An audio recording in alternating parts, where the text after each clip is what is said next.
زندہ باد یا حسین زندہ باد ارض کربلا. تو بعض کہنے والوں نے یہ کہنا شروع کیا کہ یزید خود تو میدان کربلا میں موجود نہیں تھا، اس لیے جو لوگ یہ کہتے ہیں کہ یزید نے نعوذ باللہ مولا امام حسین علیہ السلام کا قتل کیا ہے تو یزید تو موجود ہی نہیں ہے. پہلی بات یہ ہے. دوسری بات یہ ہے کہ کوئی ایسا ثبوت بھی نہیں ملتا جس سے پتہ چلے کہ یزید نے حکم دیا ہو کہ تم حسین مظلوم کو اور حسین کو شہید کرو. کوئی یزید کا اس طرح کی بات بھی ہمیں نہیں ملتی.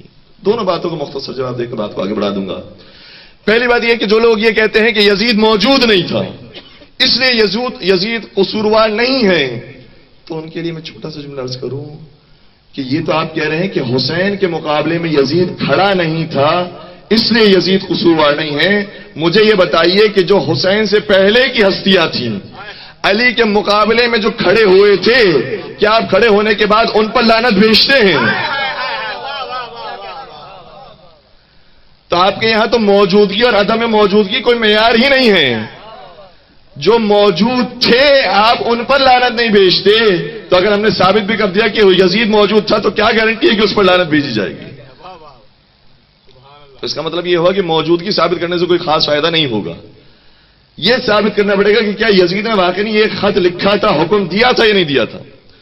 تو ہماری کتابوں میں، اور یہ اپنے نوجوان دوستوں کی خدمت میں عرض کروں کہ واقعہ کربلا کے بارے میں جتنی روایت اہل تشیع کتابوں کے اندر پائی جاتی ہے تقریباً اتنی ہی روایت یا اس سے زیادہ روایت اہل سنت کتابوں کے اندر پائی جاتی ہے. ہماری کوئی بھی بات ایسی نہیں ہے کہ جو متفق علیہ نہ ہو. سبھی کا اتفاق ہے اس کے اوپر. اور کتنے ہی واقعات اور کتنی ہی چیزیں ایسی ہیں کہ جو دلیل بنتی ہے کہ یزید ملعون نے حکم دیا تھا. سب سے پہلی بات یہ کہ مدینہ حسین مظلوم چھوڑ رہے ہیں تو کب چھوڑ رہے ہیں؟ خط آیا ہے، بلایا ہے ولید بن عتبہ نے مروان کی موجودگی میں، اور اس کے بعد مولا مدینہ کو چھوڑتے ہیں اور الوداع کہتے ہیں. تو سب سے پہلی بات ہے کہ خط آیا تھا یزید ملعون کا. دوسری بات یہ کہ جب واقعہ کربلا ہوا ہے، مولا کا سفر شروع ہوا مدینہ سے مکہ، مکہ سے پھر کوفہ کی طرف جا رہے تھے اور راستے میں خبر ملی کوفہ کے حالات کے بارے میں. پھر کربلا میں قیام فرمایا اور کربلا میں شہید ہو گئے. جب کربلا میں شہید ہو گئے تو اگر وہ لوگ جو کہتے ہیں کہ یزید کا اس میں کوئی قصور نہیں تھا تو پھر سر امام حسین کو تن سے جدا کرنے کے بعد شام کیوں بھجوایا گیا؟ اگر بھجوایا جاتا تو کوفہ ہی پہ رکھا جاتا. اور اتفاق سے 15 محرم کی تاریخ اکثر روایتوں کے مطابق وہ ہے کہ جو کوفہ سے سر روانہ ہوا ہے شام کی طرف اور 20 محرم کو وہاں پہنچا. اور کیوں اسیران کربلا کو شام میں قیدی بنایا گیا ہے؟ کیوں شام تک یہ سفر جاری ہوتا ہے، جس سے پتہ چلتا ہے کہ اصل معاملہ شام سے شروع ہوئے ہیں. اور میں آپ کی خدمت میں روایات میں سے بہت ساری ہیں، کتابیں بہت ساری ہیں، اہل سنت کتابوں کا میں ریفرنسز بھی آپ کی خدمت بیان کروں گا. الفتوح ابن عاصم کوفی کے اندر روایات موجود ہیں. اخبار الطوال کے اندر دینوری نے روایات لکھی ہیں. ابن عساکر نے تاریخ دمشق کے اندر روایات لکھی ہیں. اور ایک بہت معتبر نام کتب اہل سنت کا علامہ ذہبی نے سیر اعلام النبلاء کے اندر یہ بات لکھی. اور وہ جو یہ بات کہہ رہے ہیں وہ خود اپنی تحقیق کی بات بیان کر رہے ہیں. میں اہل سنت نظریہ اپنے برادران کی خدمت نظر کر رہا ہوں. فرماتے ہیں کہ یزید کون تھا؟ کان ناصبیا غلیظا فظا غلیظا جلفا.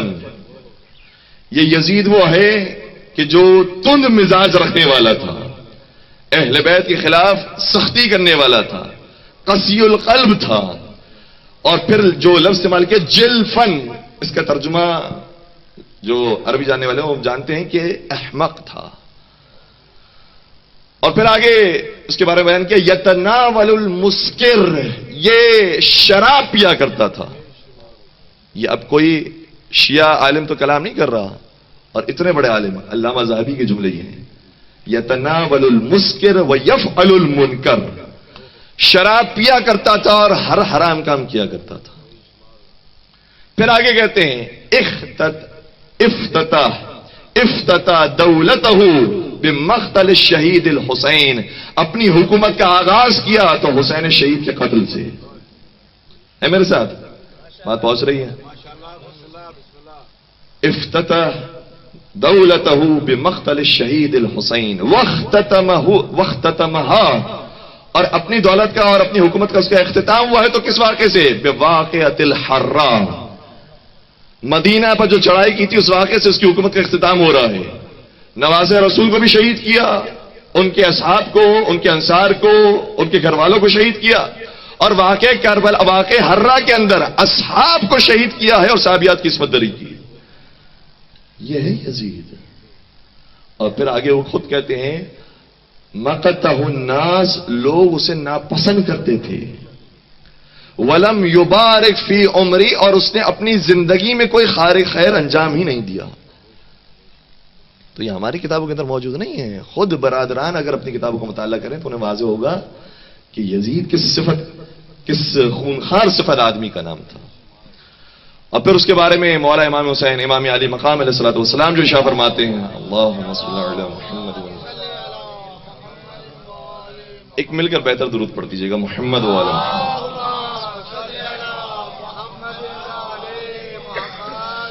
جب امام نے فرمایا کہ ولید کے دربار میں کھڑے رہ کر فرمایا ان اہل بیت النبوہ, ہم اہل بیت نبوت ہیں, ومعدن الرسالہ, رسالت کے معدن ہے, ومختلف الملائکہ, ملائکہ ہمارے در پر آنا جانا کرتے ہیں.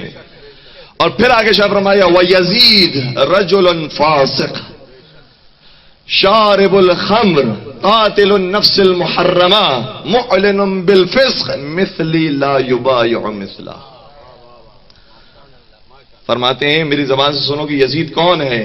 یہ وہ زبان ہے کہ جو پاک زبان ہے, یہ وہ زبان ہے جو سچی زبان ہے, جو جھوٹوں کے مقابلے پر میدان مباہلہ میں گئی ہے. اس زبان سے سنو کہ میں یزید کا تعارف کروا رہا ہوں. یزید رجل فاسق, یہ فاسق و فاجر انسان. شارب الخمر, شراب پینے والا ہے. قاتل النفس المحرمہ, بے گناہ لوگوں کا قتل کرنے والا ہے. معلن بالفسق, فسق و فجور کرنے والا ہے. مثلی لا یبایع مثلہ, صرف میں یزید کی بیعت نہیں کر سکتا بلکہ جتنے مجھ جیسے ہیں وہ یزید جیسے کی بیعت نہیں کر سکتے. زندہ باد, مردہ آباد, مردہ آباد, دشمنان اہل بیت پہ لعنت, بے شمار. محمد والے محمد بلند تر صلوات. اللہم صلی علی محمد وآل محمد وعجل فرج. تو یزید کو پہچاننے کی ضرورت ہے, اور اس کے تو مظالم اتنے تھے کہ اس کے بیٹے کو شرم آئی کہ میں اپنے بابا کی حکومت پر کیسے آؤں. اور پھر اس کا بیٹا بھی کچھ ہی دنوں کے بعد مر گیا, اور یہ روایتیں نہیں بتاتی ہیں کہ اسے کس نے شہید کیا یا وہ تبھی موت مرا. تو یہ کیفیت ہو گئی تھی کہ معاویہ بن یزید اپنے باپ کی حکومت کا انکار کر رہا ہے کہ یہ ناجائز حکومت تھی, وہ حکومت جو نواز رسول کے خون سے سجی ہو. اس حکومت کا انکار اس کے بیٹے نے کر دیا, بتا دیا کہ میرا باپ کیا تھا. اور کسی نے کیا خوب کہا کہ جہاں میں ہے یہی چرچا حسین زندہ باد, جہاں میں ہے یہی چرچا حسین زندہ باد, ذرے ذرے پہ لکھا حسین زندہ باد. اب اس سے بڑھ کر شکست یزید کی کیا ہوگی, کہے یزید کا بیٹا حسین زندہ باد.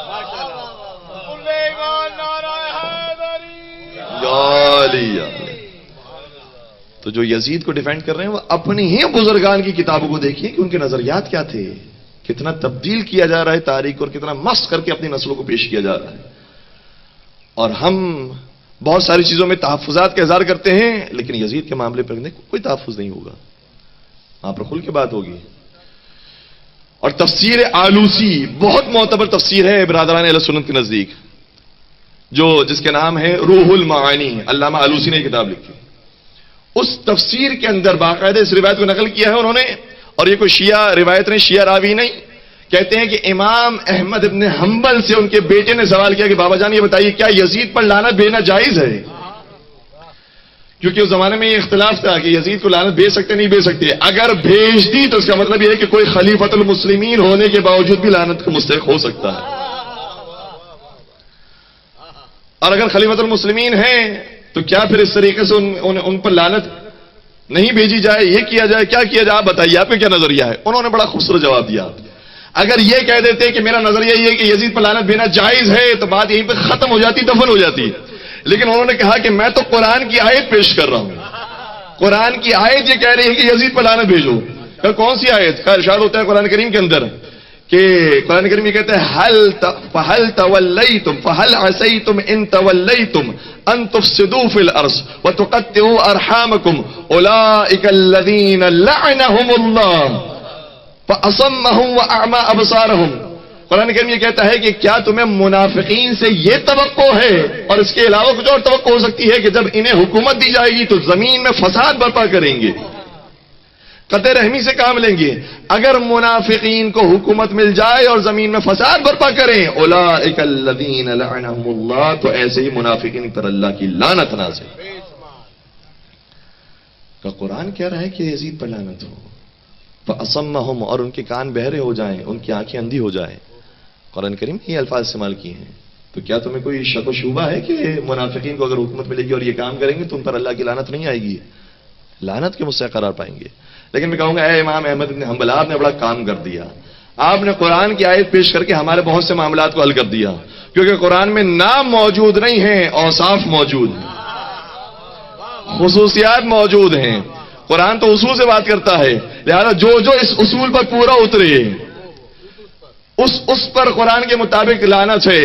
اور اس کے لیے 3 صفتیں ہیں. پہلی صفت یہ کہ وہ منافق ہو، حکومت لے لے اور فساد برپا کرے تو اس پر اللہ کی لعنت ہو. اب دیکھتے جائیے جو منافق گزرا اور حکومت چھینی اور پھر زمین میں فساد برپا کیا، اس پر قرآن کے مطابق اللہ کی لعنت نازل. تو یہ کوئی نیا نظریہ نہیں ہے کہ جو ہم بیان کر رہے ہیں، یہ 14 صدیوں سے چلا آ رہا ہے. اور آج ہمیں اتفاق ہوتا ہے کہ عجیب عجیب ویڈیوز، عجیب عجیب ہمیں کلپس دیکھنے کو ملتی ہیں کہ جس میں یزید کی حمایت کی جا رہی ہے، یزید کے فضائل بیان کی جا رہے ہیں. ذرا دیکھیں تو صحیح ان کے بزرگان نے کہا کیا ہے. اور کسی نے کیا خوب کہا کہ پوچھو یزید سے تیرا راج کہاں ہے، وہ خون سے آلود تیرا تاج کہاں ہے.